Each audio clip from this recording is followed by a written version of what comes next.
హైదరాబాద్ లో largest CREDAI non stop property show ఈ నెల 2, 3, 4 తేదీల్లో హైటెక్ సిటీ హైటెక్స్ లో.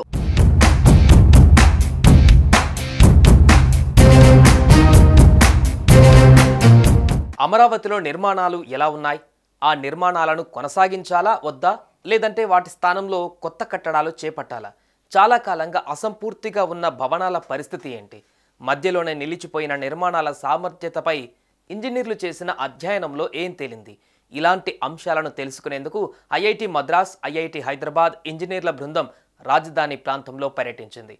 ఇంతకీ వారి రిపోర్ట్లో ఏముంది?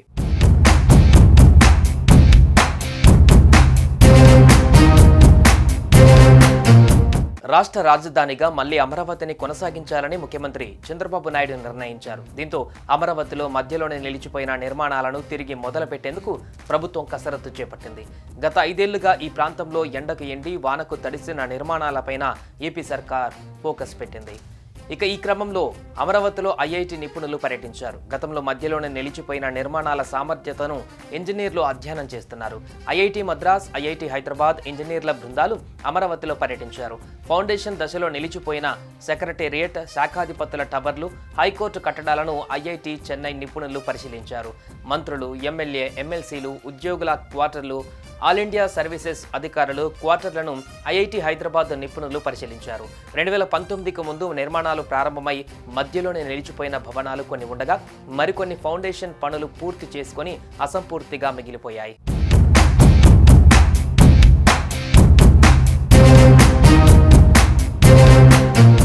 రాజధాని అమరావతిలోని వివిధ కట్టడాల పటిష్టతకు సంబంధించిన సామర్థ్య పరీక్షల ఫలితాలు వచ్చాకనే ప్రణాళికతో ముందుకు సాగాలని ఐఐటి నిపుణుల బృందాలు సిఆర్డీఏకు సూచించినట్టుగా తెలుస్తోంది. ఈలోపు పూర్తి స్థాయిలో అధ్యయనం చేసి నివేదిక ఇస్తామని తెలిపాయట. శనివారం రాజధానిలోని వివిధ ప్రాంతాలలో రోడ్లు, వంతెనలు నిర్మాణాలను సిఆర్డీఏ ఇంజనీరింగ్ అధికారులతో కలిసి ఐఐటి నిపుణులు పరిశీలించారు. దీంతో హైదరాబాద్, మద్రాస్ ఐఐటీల నుంచి వచ్చిన నిపుణుల ప్రాథమిక పరిశీలన పూర్తయింది. నిపుణులు సూచించిన పరీక్షలు నిర్వహించేందుకు అధికారులు త్వరలో ఓ కన్సల్టెన్సీని నియమించనున్నారట. పరీక్షల ఫలితాలను ఐఐటి బృందాలు అధ్యయనం చేసి సిఆర్డీఏకు నివేదిక ఇవ్వనున్నాయి.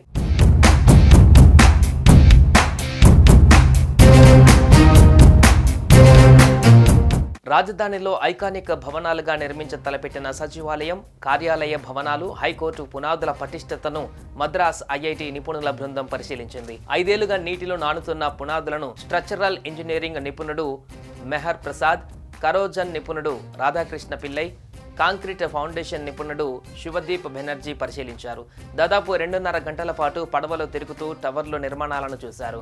5 ఏళ్లుగా సచివాలయ టవర్ల నిర్మాణాలు నీటిలోనే ఉన్నాయని, ఇనుప గడ్డర్లు తుప్పుపట్టాయని, నిర్మాణాల ప్రస్తుత పరిస్థితి ఏంటి, ఎంత మేరకు దెబ్బతిన్నాయి, పునర్వినియోగానికి ఏం చేయాలి అన్న అంశాలపైన లోతుగా పరిశీలించవలసి ఉందని నిపుణులు సిఆర్డీఏ అధికారులకు చెప్పారు.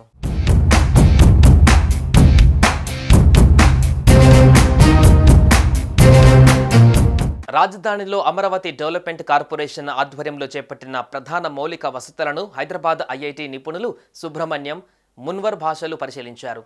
N9, N7, E11 రోడ్లను చూశారు. తాత్కాలిక సచివాలయం వెనుక ఉద్దండరాయునిపాలెం నుంచి నిడమర్రు వెళ్లే N9 రహదారి చాలా చోట్ల నెర్రలు చీలి ఉండడాన్ని గమనించారు.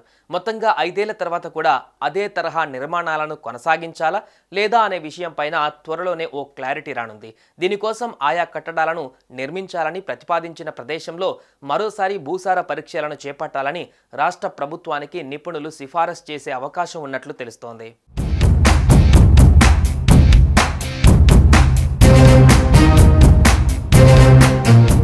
సుమన్ టీవీలో మీ పర్సనల్ అండ్ బిజినెస్ ప్రమోషన్స్ కోసం కింది నెంబర్కి కాంటాక్ట్ చేయండి.